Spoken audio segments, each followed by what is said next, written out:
Hello, welcome to Oxford Heirlooms. Now in this video I have finished my hand embroidery on the bodice of the dress, and I'm going to be getting ready to start sewing or constructing the dress together.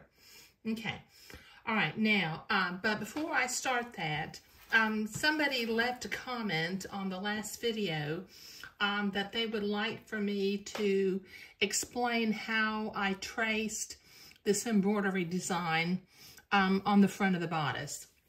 So I have another piece of fabric right here, okay? Now what I did, my embroidery design came from out of this book, French Hand Sewing by Sarah Howard Stone. Okay, it was page 111, and I Xeroxed the page. And so I have a little piece with the design on it, and since I just Xeroxed it, did not scan it to make a photograph because I didn't need to make it bigger or make it smaller. Okay, so how I went through this process, I took my piece of fabric and I pinned my pattern piece to the pattern or to the fabric, and then using my friction erasable pin,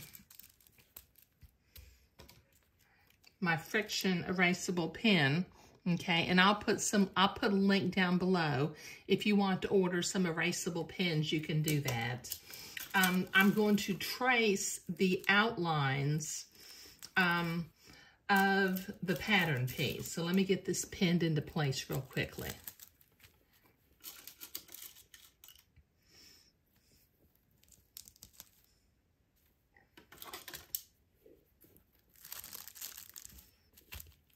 Okay, now what I'm going to do is I know where, because I had folded my pattern piece in half, so I'm going to make a little mark at the center top and the center bottom of the pattern piece. And then I'm going to trace the pattern piece onto the fabric. Okay, this will take me a minute to get this traced all the way around, so I'll be right back. Okay, I've got that traced, as you can see. Now, my little embroidery design has flowerets with French knots at the very center. So I'm going to put this underneath the garment or underneath the pattern piece, and I'm going to line up, I'm going to use my drafting triangle, and I'm going to line up the two flowers with the two marks that I have up above and down below. Okay, so there we go. Now, I want that to be centered, have the same amount of space above and below. So I need to move this down a little bit. Okay, that's a little bit better in the center. Let me just check to make sure my flowers are centered again. And they are. And since you can see the embroidery design through the fabric, just use the friction erasable pen and copy or trace the design onto the fabric, just like that. Okay, so I'm not going to do the whole thing. Okay, so in a minute, I'm going to cut this out because I actually need to use this for the lining of my bodice. And these marks will all disappear once I iron it. That's a nice thing about this friction erasable pen. And once again, I'll put a link down below. Okay, now it's time to begin to construct the bodice of the garment, or the yoke, you know, whatever you want to call it. Now this yoke will actually be lined, you know, it will be self-lined, I guess is what you call it. So I'm going to start with the front piece and one of the back pieces. Okay, I'm going to open up my back piece and I'm going to line up my shoulder seams starting from the outside. Now this pattern has about a 1/2 inch or maybe even a 5/8 inch seam allowance. So you need to account for that. You know, it's an older pattern, so it has a larger seam allowance. Now, normally I like to do entredo at the shoulders, but since this is a little bit different of a dress, I'm going to self-line it.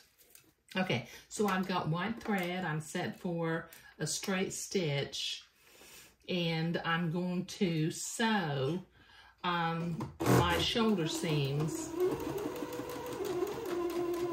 I think I'm going off camera here. I need to really pay my camera woman a little bit more money, don't I? Okay.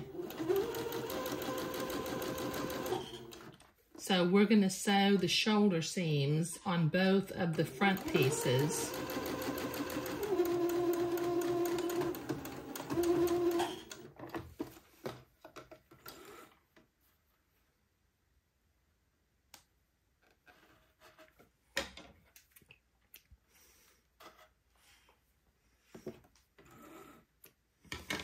Okay, so I'm going to fold that back because now I need to do the other back piece over here on this other side. Just line up the shoulder seams, pin it in place, and then proceed to sew.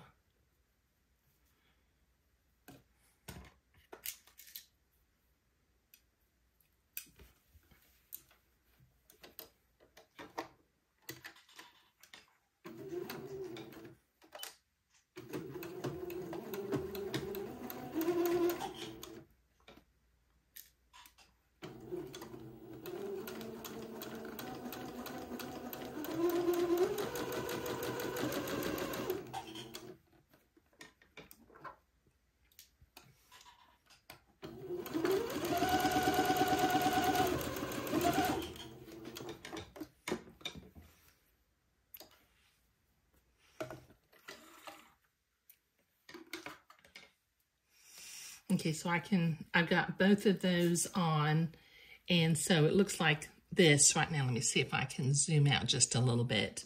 But right now, I've got the 2 back pieces sewn to the 1 front piece. So now real carefully, my other front yoke piece, I'm going to pin it into place and then sew these shoulder seams also.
Okay, now I've got to do 1 more shoulder seam, and then what I'll end up with is I will have a large circle that I will take to the ironing board and press all the seams. So let me stay organized here. Let me get my last seam done, and then I'll be right back.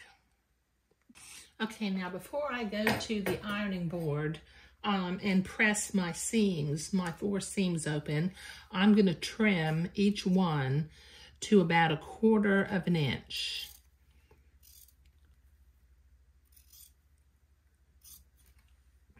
Because the shadow of the seam is going to show through the fabric, and I don't want it to be quite as big as it would be if I didn't trim it down.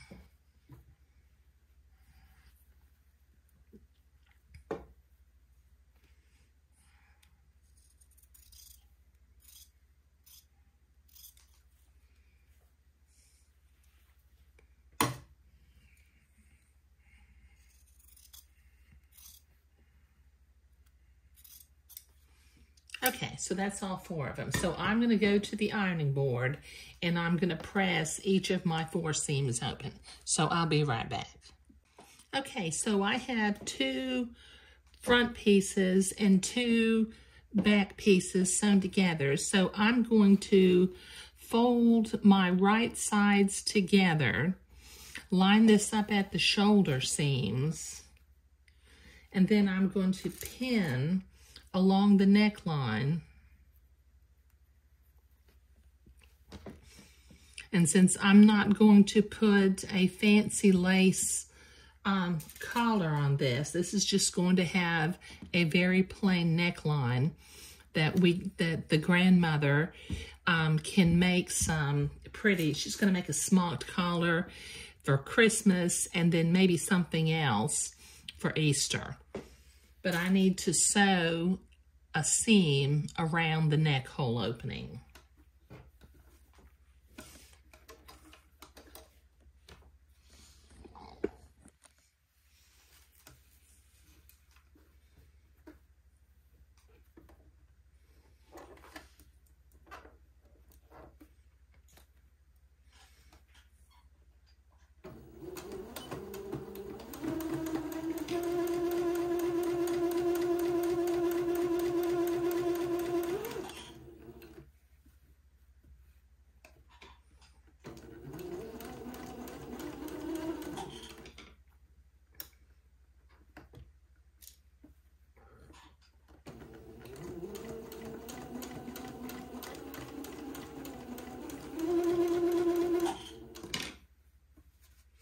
Okay, this will take me a minute to get all the way around the neck hole.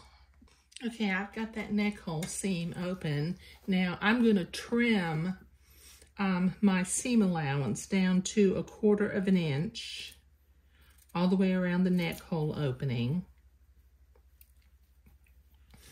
And then along this curved edge, because I need to be able to turn the pieces right side out, and have the seam flare out, I will need to, along this seam, I'll need to cut some notches about every 3/8 of an inch or 1/2 an inch, just going all the way around the neck hole opening. So this will take me a minute to get this done. Okay, I've got that seam trimmed and I've got notches all along the collar. So I'm going to turn this right side out, and I'm going to use my loop turner to sharpen up my little corners on the back of the bodice. And then I'll go to the ironing board and I will press this flat.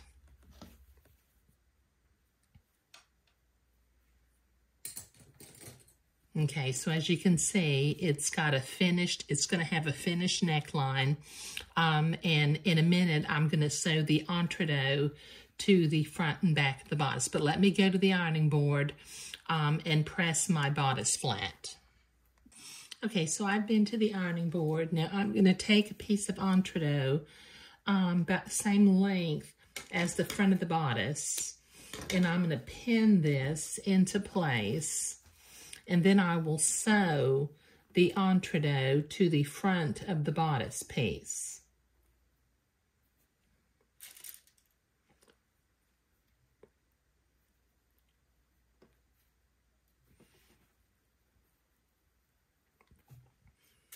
I'll use a straight stitch first, and then I will go to the ironing board and press the seam toward the inside and then come back and zigzag that seam, because I want to attach the skirt front and back to the bodice piece with an entree line.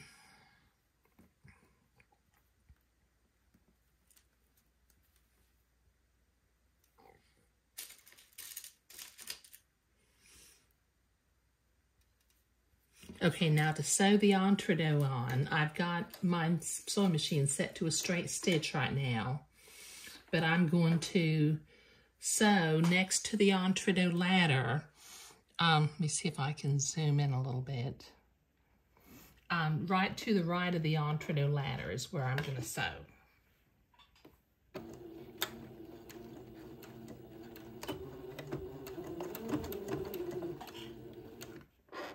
Just take your pins out as you come to them.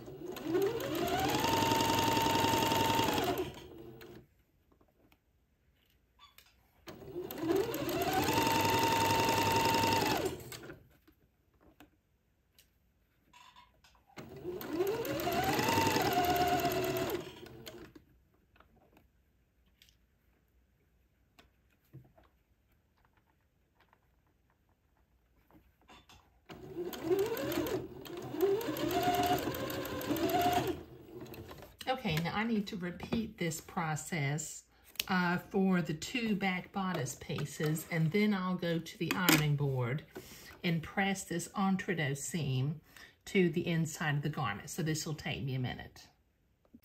Okay, now I'm going to finish off this entree seam by doing a zigzag. I'm going to catch the folded fabric on the left and the entree holes on the right.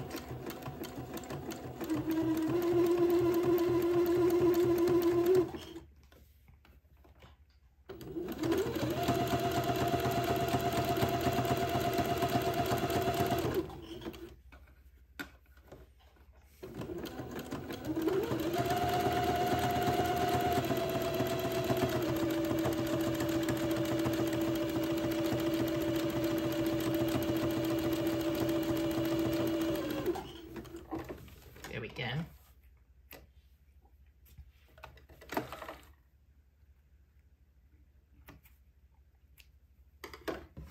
Okay, now I'm going to use my specialty scissors to trim this entree seam closer to the zigzag line.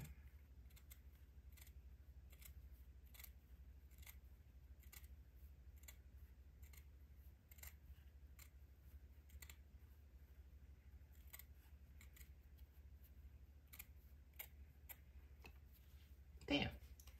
Okay, so I've already got the front and the other back side done. So in the next video, I think what I'm going to do is I'm going to make my 3 little buttonholes on the bodice piece before I set this aside and begin to work on the skirt. But sewing the bodice together and putting entree on the bottom of the front and back pieces was what I was doing today.